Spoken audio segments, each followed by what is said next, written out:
A routine question. Have you recently sold any war surplus submarines, and if so, to whom? Surplus. Why?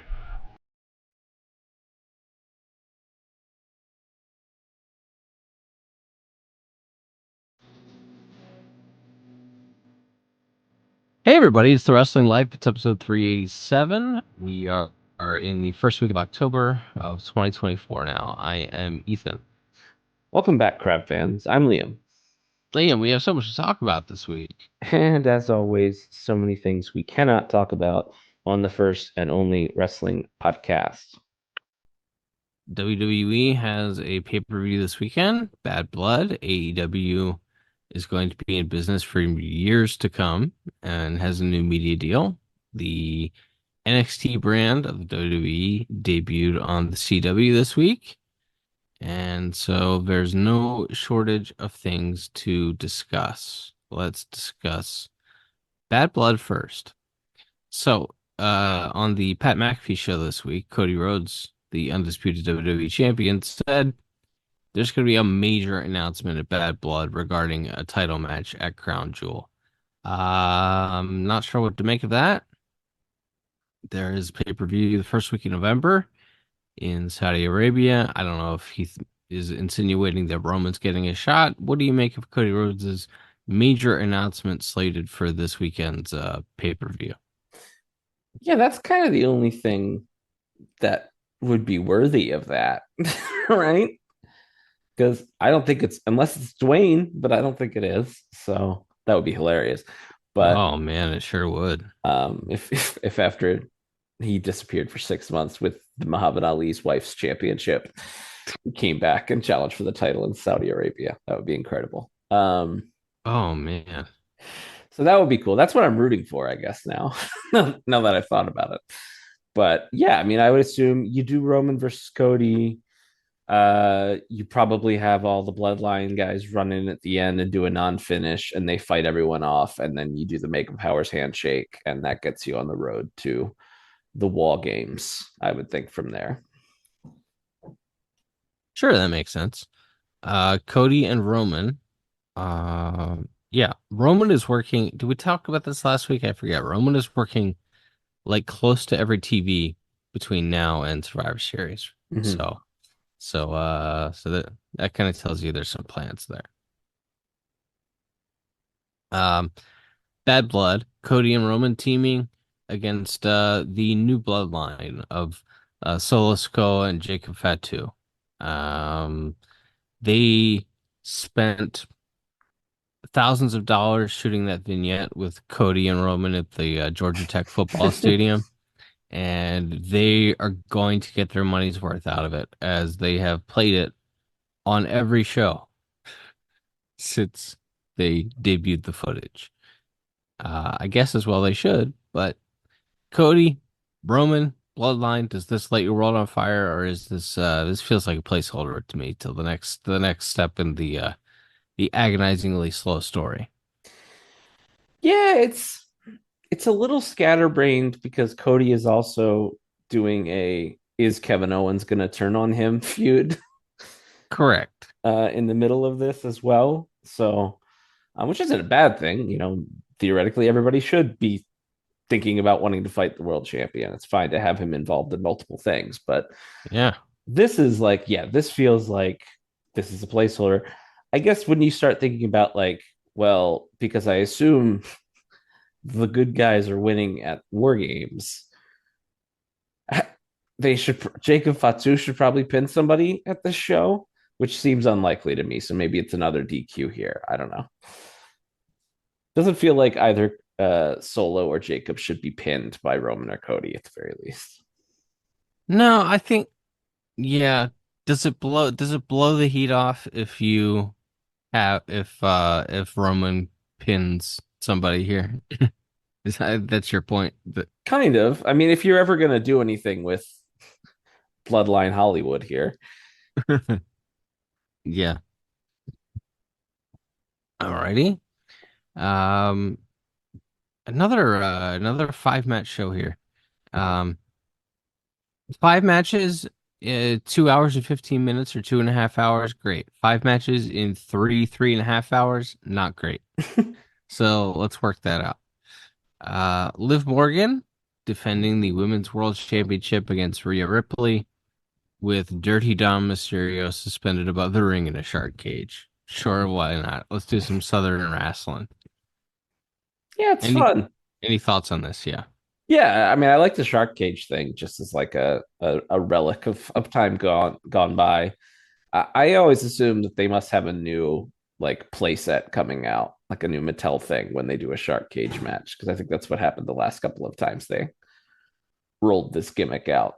Um, for sure. Yeah, but yeah, I don't know. It's fine. It's always interesting when you do something like this, which is theoretically supposed to be signaling no interference, but there's also like six other people in Judgment Day that could interfere, even though Dirty Dom's in a cage. So we'll see. This is certainly, you would think, designed for Rhea to win the title, but then I don't know what you do if Rhea wins the title because there aren't really. It doesn't feel like there's anybody else left. I guess you could have her win, and then they could just keep feuding because they do that all the time. yeah, you can do whatever you want. Damian Priest versus Finn Balor. Ooh, huh. They're gonna have the most 2.25 star match you ever saw. The most 2.25 match since Glenn Jacobs was active. Yeah, there's going to be some limb work. There's going to be some headlocks, and Squeezing.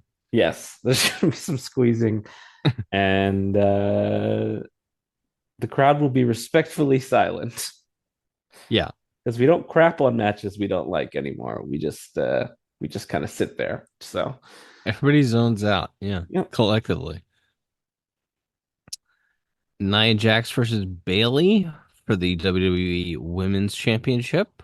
Um, Definitely feels like Nia and Tiffy is the money, and so we'll see what happens. How they screw Bailey here, I guess is what I'm trying to say. that's Pam's job to get a good match and put the other one over. So She's a good hand. that's right. So yeah, I thought her and Nia's match at SummerSlam was pretty solid, all things considered. So, She's one of very few people on the planet to ever have a good match with Nia Jax. and the best one was ironically what like Nia's like third match ever. Right. Um, Yeah, she's just like, all right, just stand there. it I'll run into you. was a real Brett Tom McGee situation. Yeah.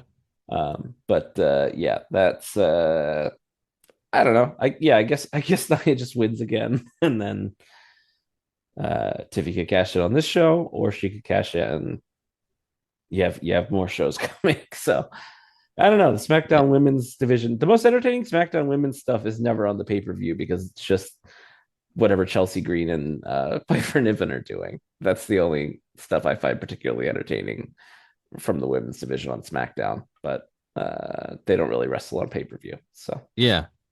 Yeah, that's true. I the I think it was Steve Martin. Maybe. I don't know. Who said I sound like a total idiot right now. Who said that the most important part about being a comedic actor is that when you're doing comedy, you have to do you can't wink at the audience while you're delivering your lines because once you wink at the audience, the edge is completely gone. And there is a space for Saturday Night Live and breaking during a sketch and stuff, and there's a spot for that. But the important thing is to play it dead serious, straight as an arrow. That's how Chelsea Green plays all of her comedy sketches, and I mhm. say that with respect. Oh, totally agree. Yeah, that is why it works. It's because she's not trying to be cool or like an Like, ironic funny heel. She's trying to right. be annoying in an entertaining way, and she's great at it. Yeah. Like it took her a little Yeah. while to find this role, but Yeah. and I don't know. Maybe clearly some people just shouldn't be pro wrestlers. And like when she was breaking her wrists every 3 months there for a while. It's like, Mhm. well, I think your body's trying to tell you shouldn't do wrestling no more. But Yeah, that who am was. I to say? I just remember her doing. She did like a fake broken wrist gimmick, and I think it was when she, in between the last time she was fired and when she was brought back. Yeah, I was she like, sure did. that's a very bold, like Yeah, tempting of the injury gods to yeah, fake break an actual real injury you've had multiple times. yeah. But yeah, her as a comedy figure and a foil for well, now it's Nick Aldis. It was Adam Pierce for so long.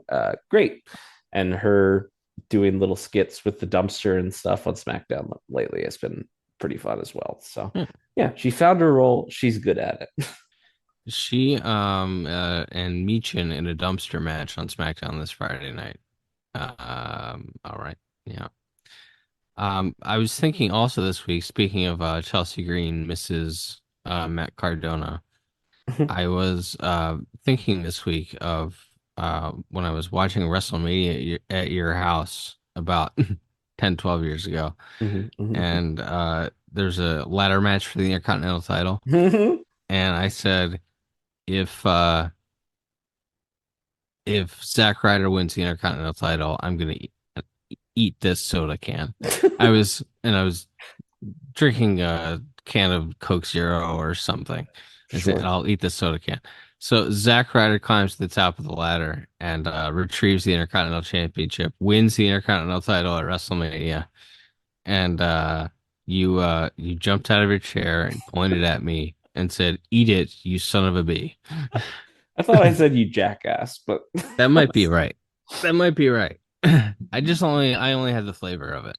But yeah, I was thinking about that this week. Great story. it was Compelling fun. It and was a good rich. time. Yeah. Hell in a Cell is the only thing left on this Bad Blood card to talk about. CM Punk, Drew McIntyre, hopefully finally laying down their arms after this match. Hopefully a ceasefire after this bout. They've just done everything you could do to each other. Yeah, and unless someone brings a gun to the ring, I don't know. Yeah. I don't know what there is left to do unless it's going to go big boss man Al Snow and he's going to kill his dog. I don't know what else you could do here. So yeah, hopefully it's good. They can use plunder. Maybe they'll get to bleed a little bit, like a few guys have lately, and they can have their big blow off. Did you see the clip of Punk on? I think he was on Rich Eisen's show this week promoting this show, I and did not. he was talking about how the concept of Hell in a Cell had been watered down over the last couple of decades, and how it's really just due to being a company in a capitalist nation. Huh. I see. I was like, sure. I was just like, it was very ineloquently said. Like I understand what he's saying. Like it's because if you say there's going to be a cage match or a Hell in a Cell on your show, you'll sell more buys in the short term, even though in the long term you're devaluing what Right. this could mean. Sure. Okay. Like, well, that's what he's trying to say. But in the middle of it, he was just like, yeah, it's just part of being a company in a capitalist nation. Oh, Phil the leftist. Still at it. Still at it. He's not completely gone. I thought that was funny. We Phil the leftist who works for the most Republican company mhm. of all time. Uh no, UFC is the most Republican company of all time. And he worked for them too. And he's worked for Vince McMahon's World Wrestling Entertainment. He's worked for Dana White's UFC. He's worked for Tony Khan's AEW. He's worked for Rupert Murdoch's Fox. Mhm. And now he's back to work. He's working for Ari Emanuel and Dana White's TKO group. Incredible. Famously came back to AEW a year or so ago, talking about how much David Zaslav loves him. Yes. The only guy besides Zachary Levi this week with with a unanimous 0% approval rating, David Zaslav. We were also talking. Look, I don't really care about anything else, so I'm just going to talk. Sure. Uh, um, has anyone ever gone from a nearly unanimous 100% positive approval rating, the way Zachary Levi did when he was on Chuck, to a unanimous 0% approval rating, which is Zachary Levi, the Shazam 2 guy, uh, uh, endorsing one of the least popular presidents of all time and complaining that he's going to get canceled for it. Has anybody had it gone from 100 to 0 the way Zachary Levi did? Look, you fly a little too close to the sun, start taking HGH to get big enough to play a superhero. Oh, yeah. You're afraid of vaccines. You know, a lot of Hmm. things can spiral quickly for you. Dwayne Johnson politics to get you removed from a cameo in his movie. A lot of things can go wrong quickly if you're Zachary that way. Also, nothing else you've made in the last 5 years has made any money. Yeah. Probably also easy to torch. You either have to be very, very good at your job, where your bag is secured regardless, like a professional athlete, or you have to have nothing really left to lose because no one was going to make him the star of any movie of any that any money was put into again anytime soon. So, Right. He for what it's did. worth, I thought he was fine as Big Shazam. Okay. Okay. Big, big Shazam. Not to be confused with Little Shazam when he's the boy who was like 16. Ugh. Look, By the I feel, second one, he's like 24. I'm pretty sure. yeah, there's got to be some, look, I understand and respect, look, I understand and respect comic book lore because look at this ridiculous, we're talking about this on a pro wrestling Sure. podcast. It's it's got to be, you got to be okay with updating some lore or just forgetting lore that's really bad sometimes. And Mm-hmm. I feel like Shazam, maybe we don't need Shazam no more. That's all I'm saying. Yeah, he's not. It works in a medium when the characters don't have to age. Ah. So if it's a cartoon or a comic book and he can be 12 years old for 150 issues and never get any older or change physically, Yeah. then fine. But it's a little bit distracting in Shazam 2 Fury of the Gods, which you may remember famously leveled up the All Atlantic AEW championship into the international title. Um, when when a man says Shazam and just transforms into a slightly bigger man, it's it's less effective of a story device to have at that point. Tremendous. Absolutely tremendous. By the way, are you going to see Joker at midnight? Unfortunately, not. Uh, Okay.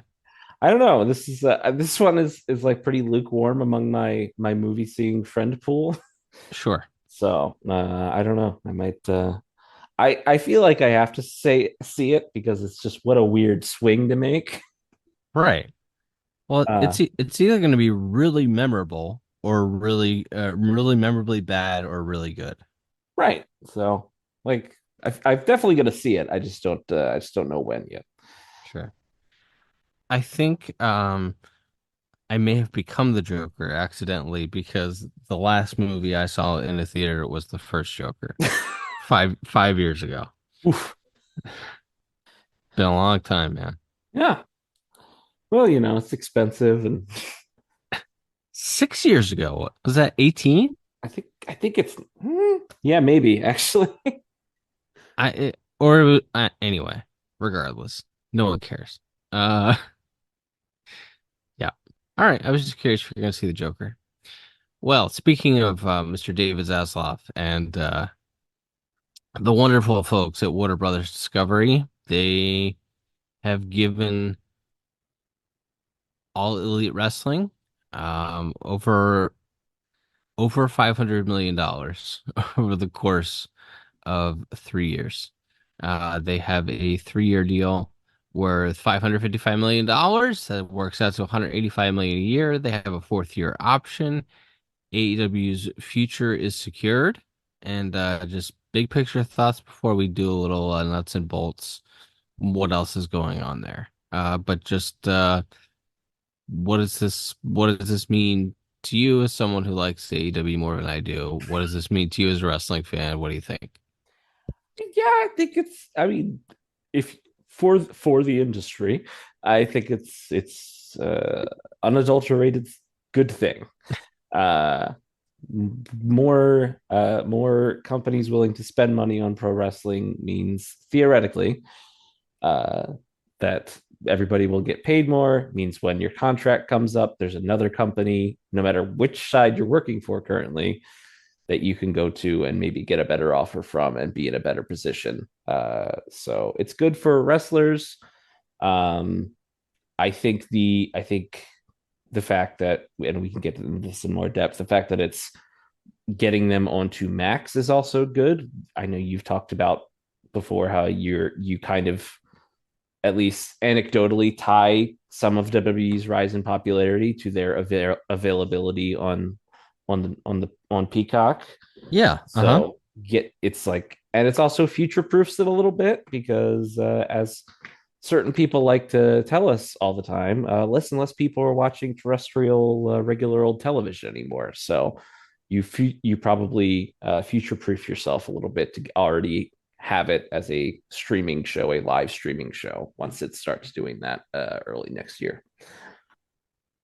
So all we know for sure is TBS, TNT, Max, Dynamite, and Collision are going to air live on Max, or stream live on Max at the same time as they're on linear TBS and TNT. Rampage expected to go away. Um, the the pay-per-views are going to be on Max in 2025, but it's going to be the UFC on ESPN Plus model, where you still have to buy a pay-per-view. You just Mhm. buy it through the streaming service instead. And there you go. So no more, and then no more Rampage, but they're shopping Shockwave, and right now the word is that Ring of Honor is just still stuck on its own streaming service. I don't understand. We don't need to talk about Ring of Honor, but like, why isn't that just a YouTube show? Like, I don't know. I don't know. Maybe, yeah. I don't have a good answer for you. because then, like, at least I don't know, 70 or 80,000 people would probably watch it on YouTube every week, and then it's whatever $10 a month or whatever for Honor Club if you want the pay-per-views, and maybe you get the show 2 days early or whatever. Right. I think that's basically what Impact does with their service. So, like, yeah, just do that. Like, at Yeah. least some people would watch it then. Early this year, Tony was talking like he had 10,000 ish subscribers, or I think he gave a 10,000 number sometime last year. And then at one of the ROH scrums this year, he was saying that it was numbers were basically around there. Um, 10,000 people paying $10 a month. Mm, it's not a lot of revenue, man. No. Um, I don't know that it needs to exist. I don't know that it needs to exist in its current form, especially, which is just basically squash matches and one or two competitive matches per show. I don't understand why we're about it. But hey, apparently WBD feels the same way because they they didn't buy it. What do you think? The talk is that Shockwave is going to end up on Fox Sports 1 or Fox Sports 2. And I think it's a long shot that it ends up on Fox proper unless it's, I don't know, Saturday afternoon, Sunday afternoon, that sports window that I don't know. I can't see AEW proper on Fox proper, but apparently this Shockwave show, uh maybe it'll work out. I think 2 hours of Dynamite and 2 hours of Collision would be just fine, but not my call. Yeah, I mean, again, look, if additional revenue for the company means more people get paid, great. But as far as a viewer, as a fan of wrestling, another hour show tucked away on some other basic cable channel is not going to light my world on fire. And we talked about this when WWE had superstars on WGN, or they had it the main event on Ion. They Yeah. try really hard for about a month, and they put main eventers on the show, and they really promote it.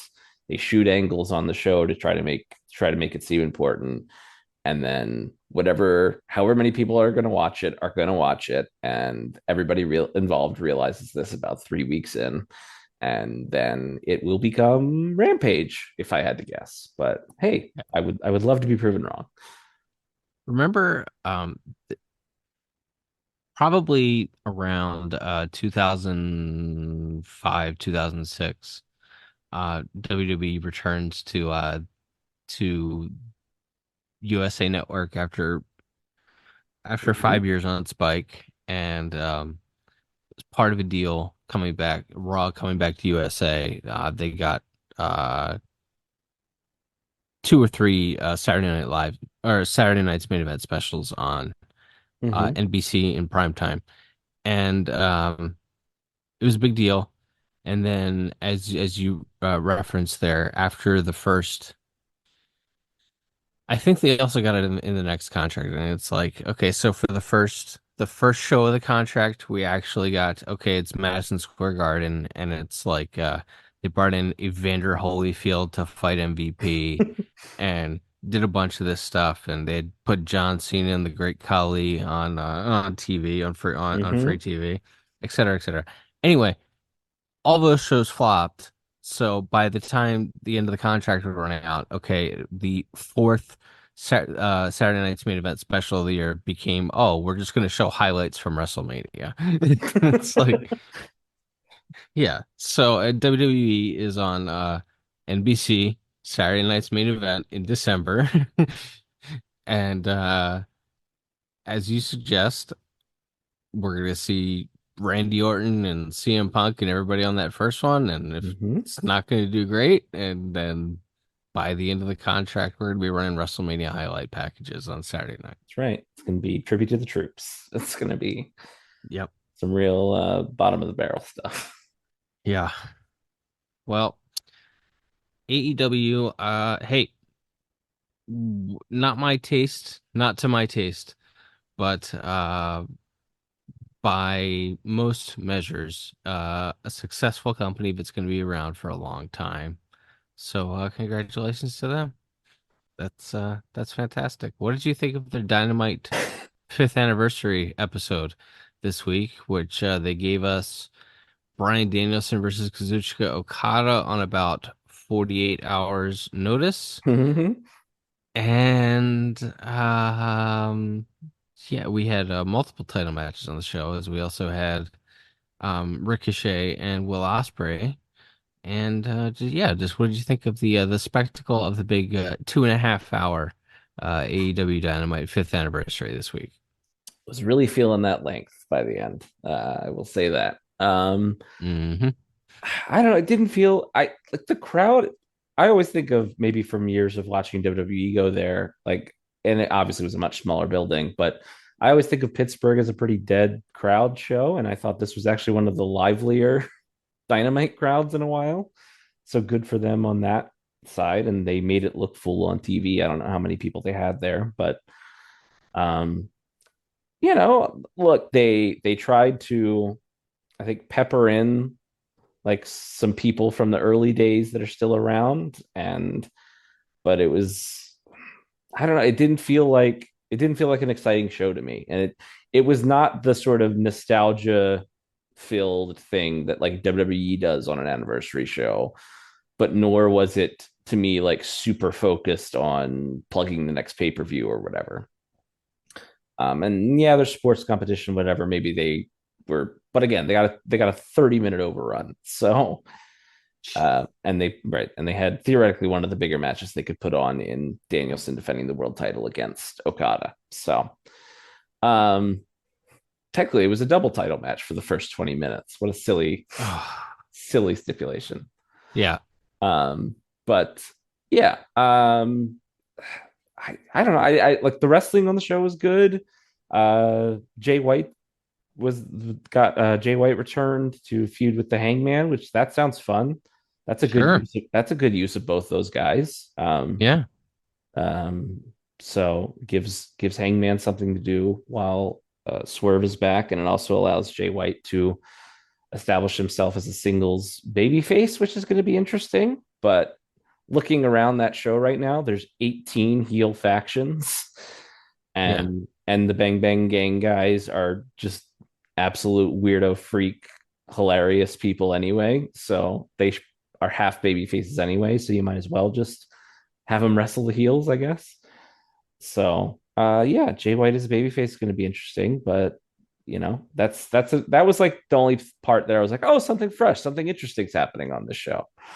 Was the Jay White Hangman brawl. Everything else on the show I thought was somewhere between fine to uninteresting, which if you had told me a year ago I was going to get like a 30-minute Bryan Danielson Kazuchika Okada match and it was going to be fine, I don't think I would have quite believed you. But yeah, I was not enthralled with their match. Maybe just again because nobody thought Okada was going to win. But yeah, I guess the end of the show they decided they're going to further the Wheeler Yuta uh, thing.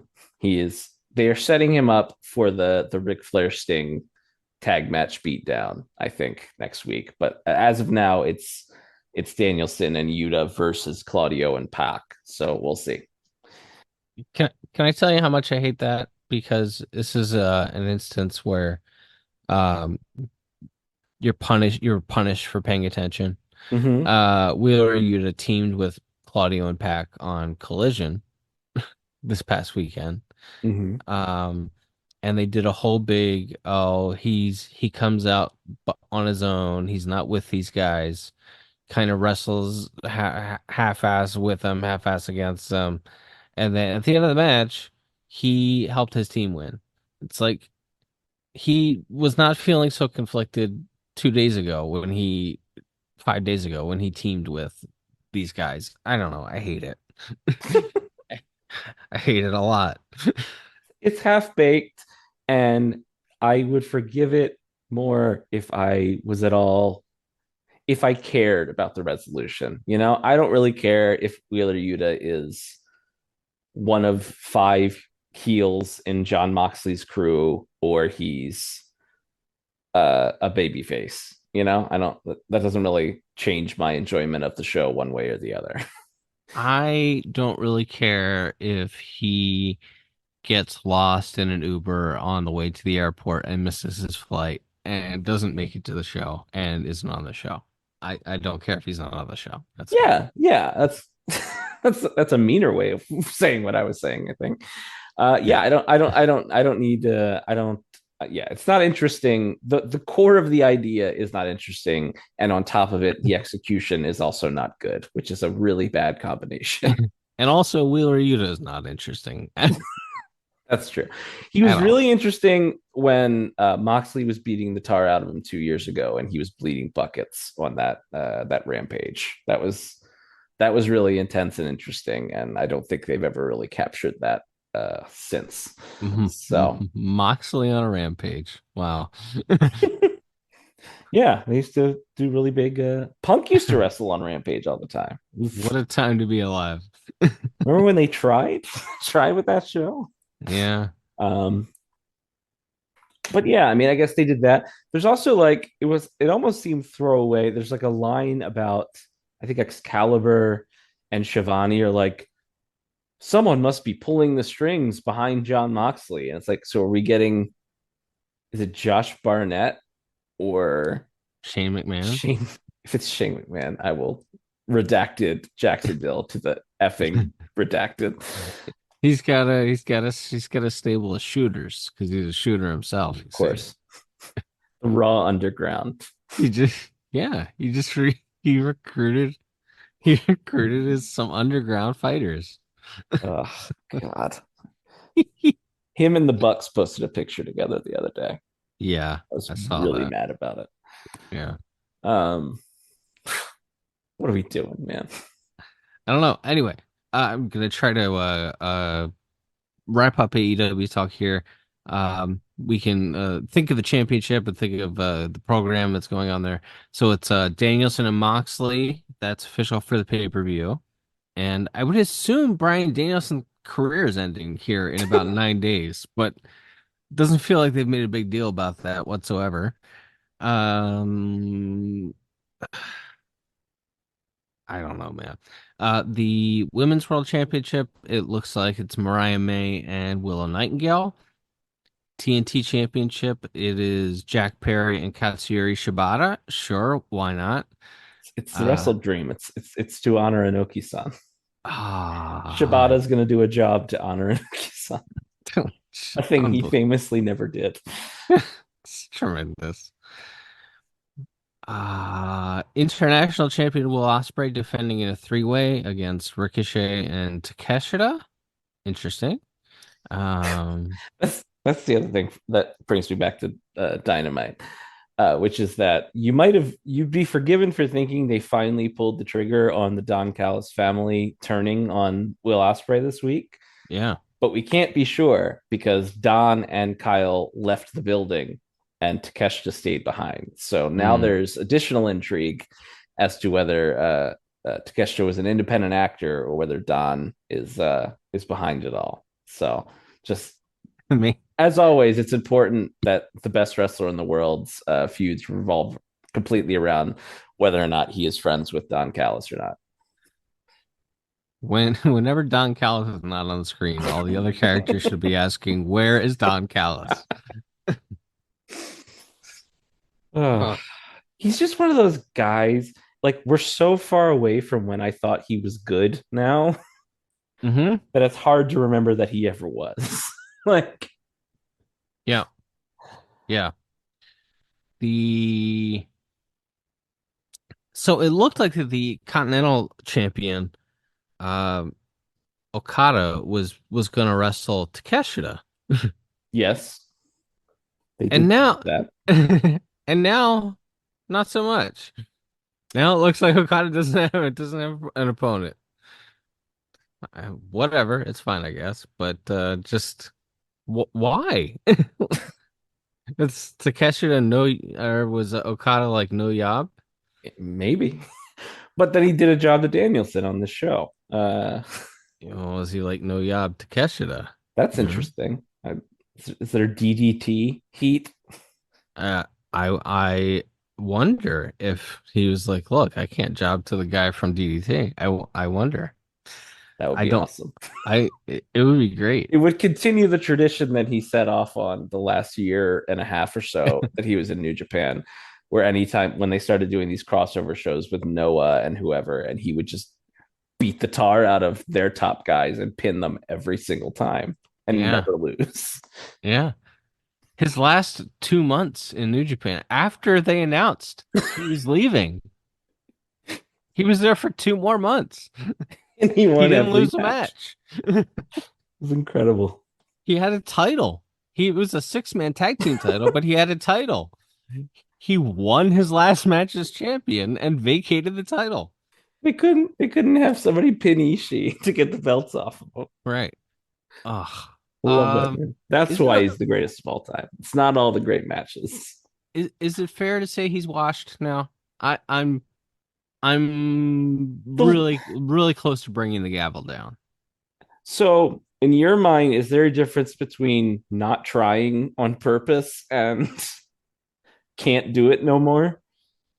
There is a difference in my mind. Yeah. Okay, I would go at the moment. I would lean more towards the first. I To think he's on his not knock. trying. I think he's on his Nakamura wave. Okay. Uh, Well, Nakamura. Okay. The problem though is that Nakamura is unquestionably washed. true, Was he unquestionably washed 7 years ago when he came over or whatever? I don't know. He's washed now. for sure. Yeah, I guess maybe the jury is still out on Okada, but I think for sure he is lazy and has not tried his hardest. I don't know if it's because can't go no more or because he knows he could just pull faces yes, and just ham it up because it's an yes, American wrestling crowd and he doesn't have to work as hard, which is right, true. Because the biggest yes, pops he gets are for doing the middle finger rainmaker and saying saying bitch. yeah, Him, fantastic. Becky Lynch, biggest pops they ever got. We're saying the Yep, word bitch. yep. Uh, makes me so happy. Tag team titles, Young Bucks and Private Party. Okay. I mean, I I don't know. Why I don't know why we have Grizzly Young Vets and I'm not the biggest Grizzly Young Vets fan, by the way, but uh Grizzly Young Vets, FTR, House of Black guys, they all wrestle on the Saturday show. None of them wrestle on the Wednesday show where the tag team champions occasionally show up. So sure, why they could just beat Private Party again. That's fine. I don't know. I I think maybe there's going to be a title change here. I'm going to go out on a limb here because I don't really see any like ultimate opponents for this Bucks reign. I know there was some video New Japan put out this week where it's like a conversation between President Tanahashi and Kenny Omega, Yeah. and they're talking about how they're going to team up to tag against the Bucks at Wrestle Dynasty, which is the January 5th Tokyo Dome show. Yes. But I don't think the Young Bucks need to be the tag champions for that. And I think one thing we know is that the Young Bucks very much pay attention to internet criticism of them. And a lot of people I think, have been talking about how remember when the Bucks put over Private Party 5 years ago on like the second ever Dynamite, and 5 years later, Private Party is in the exact same spot they were. Yeah. And I think they will make a point to be the ones to put over Private Party to say, hey, we made these guys 5 years ago, and then we made them again. Well, good on them if they do. I just don't think they do. I don't think they will. All right, that's AEW is on the road to their pay-per-view next Saturday. We talked about the WWE pay-per-view this Saturday, and NXT debuted on the CW this week. The big matches on the show were the NXT Championship match with Ethan Page defending against Trick Williams with CM Punk as the guest referee, Mm-hmm. and the opening contest, which had Roxanne Perez defending the women's championship against Julia, and that featured the return of Cora Jade. Mm-hmm. Any, I mean, hey, you were tuned in enough to watch the top two title matches on this NXT show, so clearly it made some kind of impact in your world. But any thoughts on CM Punk wearing his cowboy hat and his Shawn Michaels shorts? Um, since Sean Hunter and Phil are all best friends, Oh, and Trick Williams once again becoming the NXT champion, and Roxanne Perez keeping the women's championship is going to make Julia chase some more. What do you think? yeah. I mean, the opening is interesting. So now you have Cora Jade and Roxanne were feuding the last time Cora was on television. Is that correct? Sure, why not? But now they're pals, which is Yeah, I fine. guess why She's not? been. If anyone leaves for like 9 months, I guess you can come back as a completely different character than you were. Eh, Well, you're the same. Oh, I guess Roxy turned heel in between there, right? Like, true. so that's Yes, the difference. Roxanne came to the dark side, and so now they were she. baby faces. They were baby faces together, and they were kind of friends. And then Cora turned on her. Right. Okay. And then while Cora has been off doing other things and out injured, Roxanne turned heel. That's fine because theoretically you have that sets you up for Stephanie Vicaire and Julia versus those two. That Sure, sounds why fun. not? Yeah, As an opening thing, you could do a lot of different combinations of matches out of that, and 3 ways and 4 ways for the title at some point too. So, yeah, it's a good start. I mean, the crowd. I mean, it was a really hot crowd. Obviously, it's their first show. They were in a big arena. very excitable crowd too. They were pretty into the show. So yeah, I thought it looked good. Felt like maybe for the main event they messed up on the timing a little bit because they're hitting the confetti and Punk's giving Ethan Page the GTS and Trick's up on the thing as they're fading to black all at once. So Right. felt like they like, oh crap, we're on network television. We don't get to just go to 10:01 if we want. Right. Right. So, but those are things that will get ironed out, just like they did on the Fox SmackDown shows for the last couple of years. So, I thought it was a fun first show. It's I don't know if it was going to be in a big sold out arena every week. Would I watch it more? Yeah, probably. I hear you. Yeah, I mean, yeah, it definitely helped the atmosphere and that crowd at the Performance Center is usually awesome. By the way, it's not a knock on the crowd. It's just arena wrestling feels different on TV than studio wrestling, and NXT definitely studio show. So the second week, I mean, they did well enough that they were still in the Allstate Arena there for NXT, and they did not do so well for the following week, which they moved out of the NBA Arena in St. Louis and into a smaller venue. But Randy Orton versus Javon Evans, that sounds really fun.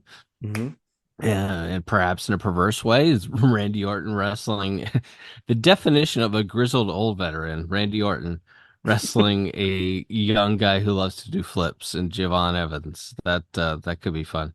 Obafemi Tony D'Angelo for the North American Championship, and Nathan Frazier and Axiom defending the tag titles against Grayson Waller and Austin Theory. So that's week 2. They're trying at least for the first 2 weeks. So we'll see. Yeah, so I'm sure we'll see a lot of main roster. I mean, they've been doing that for like a year plus on the USA NXT anyway. But right. Oh, and Jade and Bianca are wrestling on the show too. They're teaming with Phil and Jordan against Fatal Influence. That was my only other thoughts on the show were, of course, Punk was there. Both Cora and Roxanne were in the building. Right. And also him doing that little skit with Hunter and Sean. It was funny, but also it's like, do you remember like a year and a half ago when this guy felt like the most interesting, like edgy guy in pro wrestling, and now he's doing wholesome Facebook sketches with the extreme prank dads. Right. Exactly. Like, oh, okay, it's fine. It's just, like I said, it's not that it wasn't funny or anything. I didn't hate it. It was just like, oh, he is cashing them checks, and good for him. Yeah, sure. He works for a company in a capitalist nation, as he reminded us this week. That's right.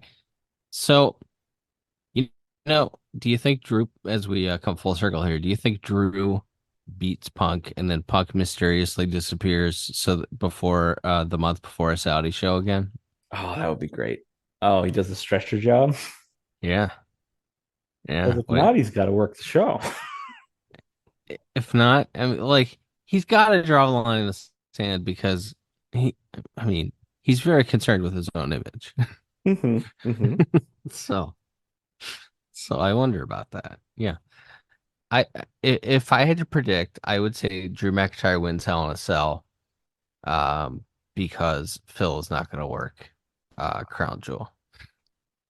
Yeah, that works. You have whoever his next feud's going to be with can run in and cost him the match, or when they raise the cage after the match is over, whoever can attack him then. So whatever you're going to do is fine. But seems like maybe he'll find a way to avoid this one. But eventually the Prince is going to come asking. Yeah, Nick's going to have to put his foot down. Yep. Even though we have a lot of respect for Phil.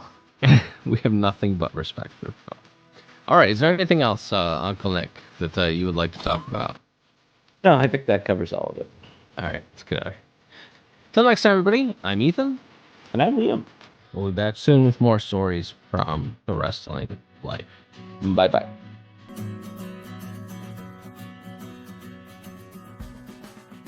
Thanks for listening. Don't forget to leave us a 5-star review on Apple Podcasts. Now, here are this week's bonus features.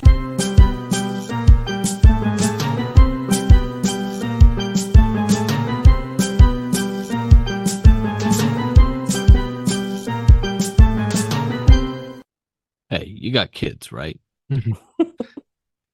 Here's a couple of little stuffed animals for the kids. Tell them Uncle Nick gave them to you. His eyes are the same color as as a teddy bear's eyes, black and glassy. It's the look. I don't I don't buy a lot of things, but it's like once you pointed out pointed out that Nick Khan's eyes are entirely void of color, entirely void of Huh? color, and I've never seen the man make a facial expression. Mm-hmm. Any postmortem on the 2024 Baltimore Orioles?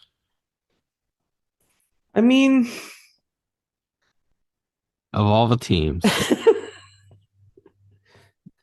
all the teams in our prospective lifetimes that have gone to the playoffs, all the Baltimore Orioles teams, this is down near the bottom for me sure.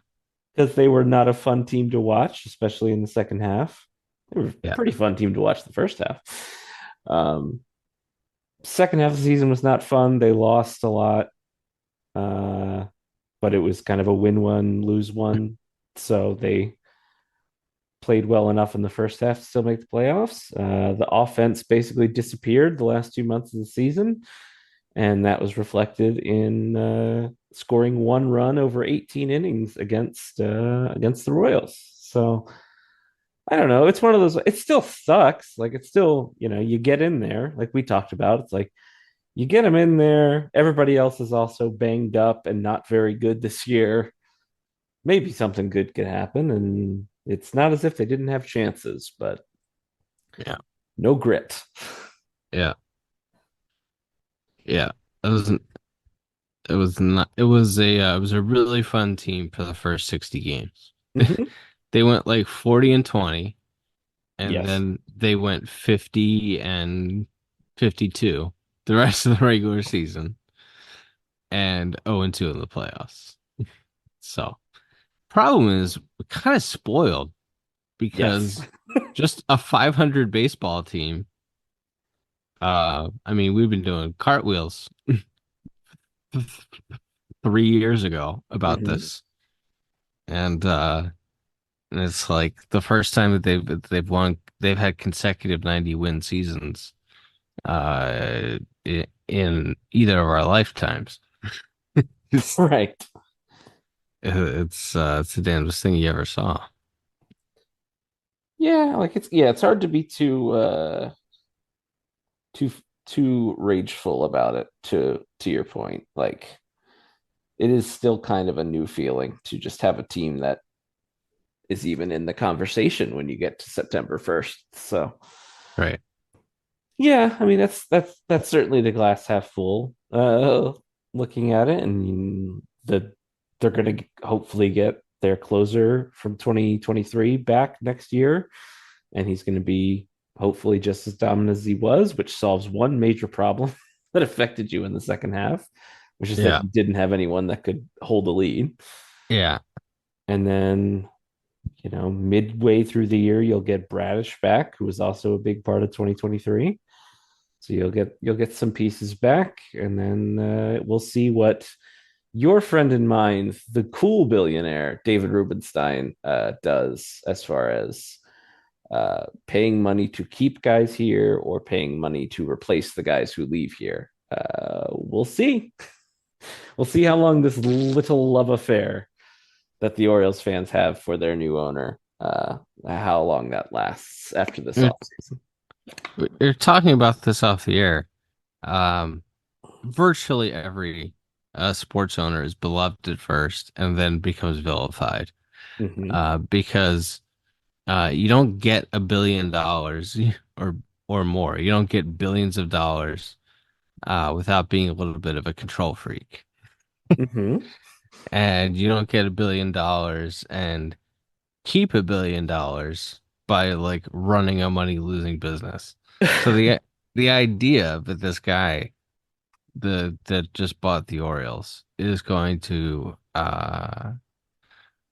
Just he's gonna spend money and have kiss babies and throw and shake hands with every fan as they come into the stadium. Well, we'll see. Is there any beloved? We're trying to think of any beloved billionaire sports owner still, and at years after they bought the team, the closest thing we could come up with is Mark Cuban. Hmm. I think even the Dallas Mavericks fans would say, "Yeah, after the championship, right before the championship, there, that's when he tinkered to the detriment of the team." And yeah, so I don't know if there's a beloved billionaire sports owner that's still beloved. Do you? Yeah, I can't think of any like it because it's a fine line because I feel like there are guys who sign the checks, like I don't know what a Dodgers fan would have to complain about with their owner or a Padres fan or that kind of thing, other than if they think there's team meddling, I guess, like you said. Because they're certainly able to go out and get almost every big name free agent they want. So it's like you'd think that would be a key, but also I don't know the name of the guy who owns the Dodgers. Right. Like, so I feel like that combination of being super public facing, like Mark Cuban is, like this new guy who owns the Orioles, David Rubenstein, has been, and then also being able to maintain a positive reputation with fans. I don't know that there's that many. I feel like it's either like a shadowy guy nobody ever sees, or or it's a Jerry Jones type thing, like where you just know he's always around, or a Steinbrenner thing, and he's always around and he's always tinkering. Yeah. Hey, maybe it's pass me some motor oil. I try to keep on keeping on.